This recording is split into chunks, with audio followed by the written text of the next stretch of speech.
Breaking news చూస్తున్నాము. ఆంధ్రప్రదేశ్లో మాజీ మంత్రి అంబటి రాంబాబు గారిని అరెస్ట్ చేశారు. జైలుకు తీసుకెళ్లే సంగతి మనకు తెలిసిందే. అరెస్టు అయిన తర్వాత బెయిల్ మంజూరవుతున్న సమయంలో కూడా మళ్ళీ అతనిపై పీటీ వ్యారెంట్ పెట్టి మరి ఇతర కేసులు నమోదు చేస్తూ ఏకంగా ఆ కేసుల్లో కూడా రిమాండ్కు పంపించే కార్యక్రమం కూటమి సర్కార్ కక్షపూరితంగా చేసిన విషయం మనం చూసిందే, మనం గతంలో మనకు అనుభవమే. ఇక తాజాగా ఆ అంబటి రాంబాబు గారికి ఎట్టకేలకు బెయిల్ అయితే మంజూరు చేసింది గుంటూరు కోర్టు. పోలీస్ కస్టడీ పిటిషన్లు డిస్మిస్ చేసి పారేసింది కోర్టు. అంబటి రాంబాబు గారికి ఎట్టకేలకు బయటకు వస్తున్న దృశ్యాలను కూడా ఇప్పుడు మీరు చూస్తున్నారు. అంబటి రాంబాబు గారు బెయిల్ నుంచి గుంటూరు కోర్టు బెయిల్ మంజూరు చేసింది.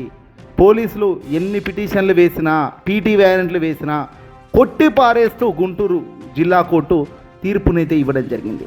మాజీ మంత్రి అంబటి రాంబాబు గారిపై ఎలాంటి కేసు ప్రాపర్గా లేదని, కేవలం కక్షపూరితంగానే కేసులు పెడుతున్నారనేది కోర్టు గ్రహించడం వల్ల న్యాయస్థానం ఈ నిర్ణయం తీసుకుంది. అంబటికి బెయిల్ ఇస్తూ గుంటూరు కోర్టు గ్రీన్ సిగ్నల్ ఇస్తూ ఆయన్ను బయటకు పంపించడం జరిగింది. 2023లో కోర్టు కేసుకు సంబంధించి అక్రమ కేసు బనాయించిన కూటమి సర్కార్కు బెయిల్ అయితే గుంటూరు కోర్టు ఇవ్వడంతో ఇప్పుడు వైసీపీ ఆనందంతో నిండిపోయింది. ఎంతమంది ఎన్ని ఇబ్బందులు పెట్టినా అల్టిమేట్గా న్యాయం గెలుస్తుంది అనే సంకేతం కోర్టు ఇవ్వడం నిజంగా శబాష్ అని చెప్పక తప్పదు. ప్రతినిధి ఎవరైనా ఏదైనా ప్రజాప్రతినిధులు ప్రజాక్షేత్రంలో పోరాడుతున్నప్పుడు కక్షపూరితమైన చర్యలతో అడ్డుకట్ట వేయడం అసాధ్యం అనేది ఇదిగో అనేక సార్లు రుజువైంది. ఈసారి కూడా అదే పందాలో అంబటి రాంబాబు గారికి అయితే బయటకు రావడం జరిగింది.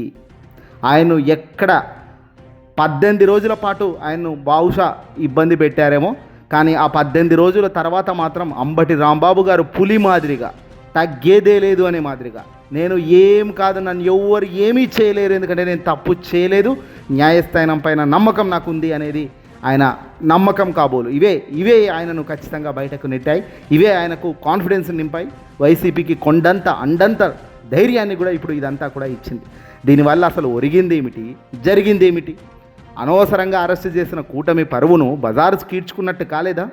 అంబటి అరెస్టు చేయడం అయితేనేమి, ఆయన ఇంటిపైన దాడి చేయడం అయితేనేమి, ఆ దాడి చేసిన వాళ్ళపై ఒక్క కేసు పెట్టకపోవడం అయితేనేమి, బూతులు తిట్టిన మహిళను మాత్రం శబాష్ అని చంద్రబాబు సైతం శబాష్ అని వెనకాల ప్రోత్సహించడం అయితేనేమి, వెరసి ప్రజలు వాస్తవం ఏంటి అవాస్తవం ఏంటి అనేది చూసినారు. దీనికి తగ్గ మూల్యం చెల్లించినారు.